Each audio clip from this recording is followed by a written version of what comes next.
Good morning, welcome to news analysis. నేను జ్యోత్స్న. డిస్కషన్లోకి వెళ్లే కన్నా ముందు వివిధ పత్రికల్లో వచ్చిన వార్తా కథనాలను ఒకసారి చూద్దాం. తెలంగాణ వార్తా పేపర్స్ చూసినట్లయితే ముందుగా ఈనాడు.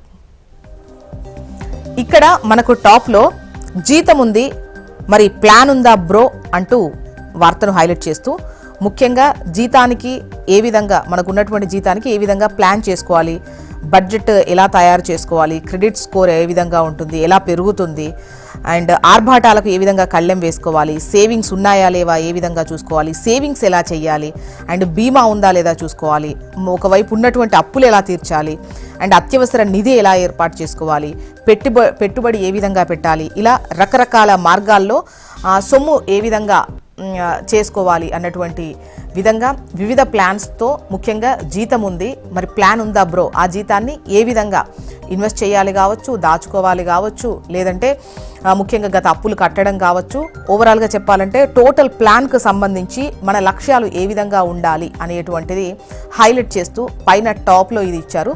ఆ తర్వాత ఒకసారి చూడండి.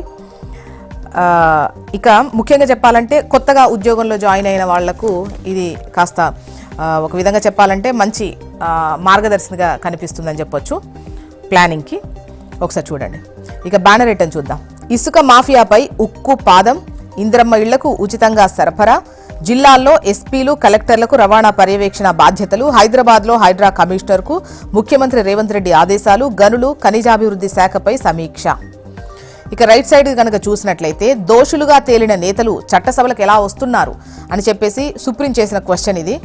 రాజకీయాలు నేరమయమైపోయాయి, ఇది దేశాన్ని పీడిస్తున్న అతిపెద్ద సమస్య. హత్యలు చేసిన వారు పార్టీలు నడపడమా? ఈ ధోరణికి ఎన్నికల సంఘం అడ్డుకట్ట వేయాలి. శిక్ష పడ్డ ప్రజా ప్రతినిధులపై జీవితకాల నిషేధం విధించాలంటూ దాఖలైన పిటిషన్పై సుప్రీంకోర్టు కీలక వ్యాఖ్యలు చేసింది. ఆ వార్తని ఇక్కడ హైలైట్ చేస్తూ దోషులుగా తేలిన నేతలు చట్టసభలకు ఎలా వస్తున్నారు అన్నటువంటి క్వశ్చన్తో ఇచ్చారు. ఉక్కు, అల్యూమినియం దిగుమతులపై 25% సుంకం, నాణాల ముద్రణ నిలిపివేత, ఫిబ్రవరి 9 Gulf of America day, Trump కీలక నిర్ణయాలు. లంపీ స్కిన్ వ్యాధికి టీకా, భారత్ బయోటెక్ అనుబంధ సంస్థ బయోవెట్ ఆవిష్కరణ. దేశంలోనే ఇది మొదటిది. ఈ వ్యాధితో గత 2 ఏళ్లలో 2 లక్షల పశువులు చనిపోయాయట. మండలిలో చోటెవరికో, పట్టభద్రుల స్థానంలో కాంగ్రెస్ బీజేపీ మధ్య పోటీ. 2 ఉపాధ్యాయ నియోజకవర్గాల్లో భాజపాని ఢీకొంటున్న ఉపాధ్యాయ సంఘాలు, 3 బరిలో లేని బీఆర్ఎస్, ఆసక్తి రేపుతున్న ఎన్నికలు. నెక్స్ట్ ఆంధ్రజ్యోతి. ఇక్కడ బ్యానర్ ఐటంగా ముఖ్యంగా సుప్రీం చేసినటువంటి వ్యాఖ్యలను, ఆగ్రహాన్ని ఇక్కడ హైలైట్ చేస్తూ నేర ప్రజా ప్రతినిధులపై శాశ్వత నిషేధం అంటూ వార్తనిచ్చారు. 3 వారాల్లో మీ అభిప్రాయం చెప్పమని కేంద్రానికి, ఈసీకి సుప్రీం ఆదేశించింది. అయితే రాజకీయాలు నేరమయం కావడం తీవ్ర అంశంగా చూడాలి అని చెప్పేసి ధర్మాసనం వ్యాఖ్యానించింది. క్రిమినల్ కేసుల్లో దోషులుగా తేలిన వారు పార్లమెంటుకి ఎలా వస్తారని ఆశ్చర్యం కూడా వ్యక్తం చేసింది. 42% మంది సిట్టింగ్ సభ్యులపై పెండింగ్ కేసులుండటం సిగ్గుచేటు. శిక్ష పడ్డ ప్రజా ప్రతినిధులపై కేవలం 6 ఏళ్ల పాటే అనర్హత వేటేస్తారా? వారిపై శాశ్వత వేటు వెయ్యాలి. చట్టాలు చేసేవారు పవిత్రంగా ఉండాలి. దోషిగా తేలిన వ్యక్తి రాజకీయ పార్టీ అధ్యక్షుడిగా ఉండటం సరైందేనా? ప్రజా ప్రాతినిధ్య చట్టంలో సెక్షన్ 8కు రాజ్యాంగబద్ధత ఉందా? Amicus Curie. మీరు ఆమోదించకుంటే చెల్లని బిల్లులైపోతాయా? తమిళనాడు గవర్నర్కు సుప్రీం ప్రశ్న. ఇకపై నిఘా హైడ్రాకు అంటూ హైదరాబాద్ పరిసరాల్లో అక్రమ రవాణా నియంత్రణ బాధ్యతను అప్పగించారు అంటూ వార్తనిచ్చారు. సీఎం రేవంత్ కీలక నిర్ణయం. 3,000 కోట్లు రాబట్టొచ్చు. జీఎస్టీ స్కామ్పై ఉన్నత స్థాయి కమిటీ అంచనా. పన్ను ఎగవేత, పెనాల్టీలు, ఐటీసీ క్లెయిమ్లు, డీలర్ల నుంచి 3 రకాలుగా డబ్బు రాబట్టే ఛాన్స్. ఇప్పటికే 76 కంపెనీలు డీలర్లకు నోటీసులు వెళ్లాయట. బీర్ల ధరలు 15% పెంపు. ధరల నిర్ణయ కమిటీ సిఫార్సులను ఆమోదించిన ప్రభుత్వం. రంగరాజన్కు సీఎం ఫోన్, అండగా ఉంటామని భరోసా. చిలుకూరు ఆలయ ప్రధాన అర్చకుడు రంగరాజన్పై దాడి చేసిన వారిపై కఠిన చర్యలు. అధికారులకు సీఎం రేవంత్ ఆదేశం. 15 రంగాలు, ఏటా 30,000 ఉద్యోగాలు. స్కిల్ యూనివర్సిటీ భారీ ప్రణాళిక. సింగపూర్ ఐటీఈ పాఠ్యాంశాలు. త్వరలో రాష్ట్రానికి సింగపూర్ బృందం. రిజర్వేషన్లు పాత పద్ధతిలోనే, స్థానిక సంస్థల ఎన్నికల్లో అదే విధానం ఉండే అవకాశం ఉంది అంటూ వార్తను హైలైట్ చేసింది ఆంధ్రజ్యోతి. నెక్స్ట్ నమస్తే తెలంగాణ. బ్యానర్ ఐటమ్ కౌరవ పాలనపై కురుక్షేత్రం ఇది అంటూ వార్తను ఇస్తూ అరాచకాలు, దుర్మార్గాల దుర్యోధన పాలన రేవంత్ది, వాటిపై భూ పోరాటం అనే యుద్ధం చేస్తున్న రైతులు, ముఖ్యమంత్రి ఆరాటమంతా అల్లుడు అదాని కోసమే. రేవంత్ రెడ్డి దమ్ముంటే రాజీనామా చేసి నిలబడు. బీఆర్ఎస్కు 50,000 మెజారిటీ కన్నా ఒక్క ఓటు తగ్గినా రాజకీయ సన్యాసం తీసుకుంటా, నువ్వు సిద్ధమా? అడ్డిమారు గుడ్డి దెబ్బలా నీకు సీఎం కుర్చీ దక్కింది. రైతుల పొలాల్లో కాదు నీ భూమిలో కంపెనీలు పెట్టు. ఎక్కడ చూసినా కాంగ్రెస్ పాలనపై తిట్ల దండకమే. నారాయణపేట జిల్లా కోస్కీలో రైతు నిరసన దీక్ష. కొడంగల్ గడ్డపై బీఆర్ఎస్ నేతకు అపూర్వ స్వాగతం. దారి పొడవునా కేటీఆర్కు హారతి పట్టిన జనం అంటూ బ్యానరేటంగా నమస్తే తెలంగాణ ఈ వార్తను ప్రచురించింది. హన్స్ ఇండియా చూద్దాం. అండ్ ఇక్కడ మనకు హన్స్ ఇండియాలో బ్యానరేటంగా చూస్తే PM's master class gives Gnan on cracking exams, leadership lesson 2 meditation exam versus knowledge 2 focusing like a batsman in action.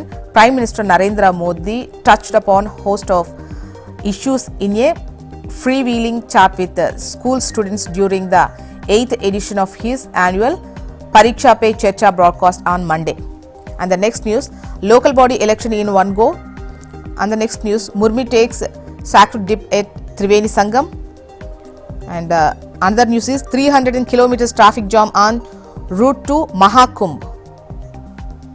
And the another news is US visit to bolster success achieved in Trump's first term. Pradhana Mantri. AP వార్తా విశేషాల్లోకి వెళ్దాం.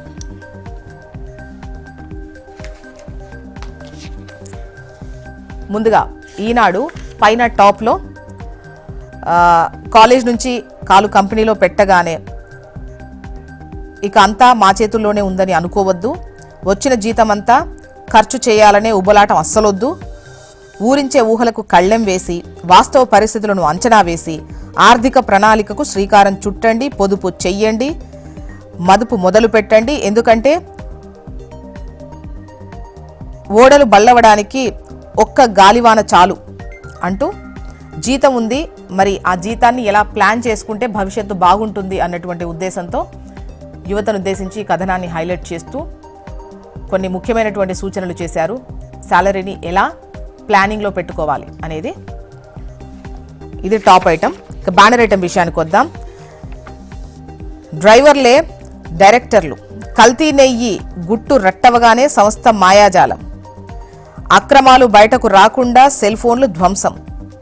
పేరు AR డైరీది, ఉత్తరాఖండ్లోని బోలేబాబా నుంచే నెయ్యి సరఫరా. వైష్ణవి డైరీకి వచ్చాక సీళ్లు మార్చేసి మోసం. తిరుమల తిరుపతి దేవస్థానంకు కల్తీ నెయ్యి సరఫరా కేసులో వెలుగులోకి. రిమాండ్ రిపోర్ట్లో పేర్కొన్న special investigation team. Next Andhrajyothi. ఇక్కడ లెఫ్ట్ సైడ్లో కనుక మీరు చూసినట్లయితే నేర ప్రజా ప్రతినిధులపై శాశ్వత నిషేధం అంటూ మీ అభిప్రాయం చెప్పాలని కేంద్రానికి ఈసీకి సుప్రీం ఆదేశించింది.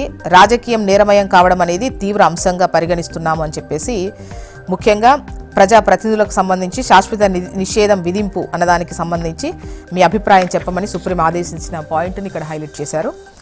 గాలి మేడలు, పట్టా ఇచ్చారు, స్థలం ఇవ్వలేదు, పేదలకు జగనన్న మోసం అంటూ వార్తనిచ్చారు.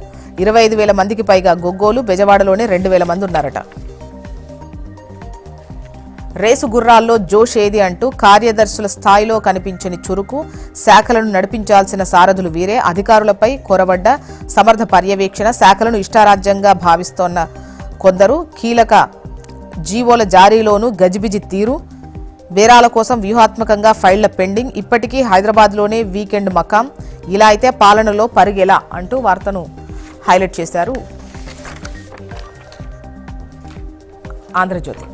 నెక్స్ట్ సాక్షి.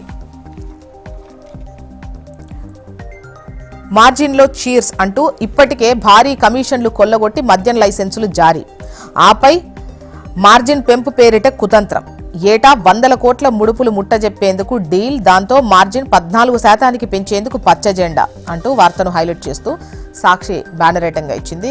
మేము చూస్తూ ఊరుకోం, మనం ప్రజాస్వామ్యంలో ఉన్నాం, రాజకీయ పార్టీల హక్కులకు ఇబ్బంది కలుగుతుంటే ఎలా, నిర్ణయం తీసుకోవడానికి ఏదైనా గడువు ఉండాలి కదా అంటూ బీఆర్ఎస్ నుంచి ఎమ్మెల్యేల ఫిరాయింపు కేసులో సుప్రీంకోర్టు ఘాటు వ్యాఖ్యలు అంటూ వార్తను హైలైట్ చేశారు.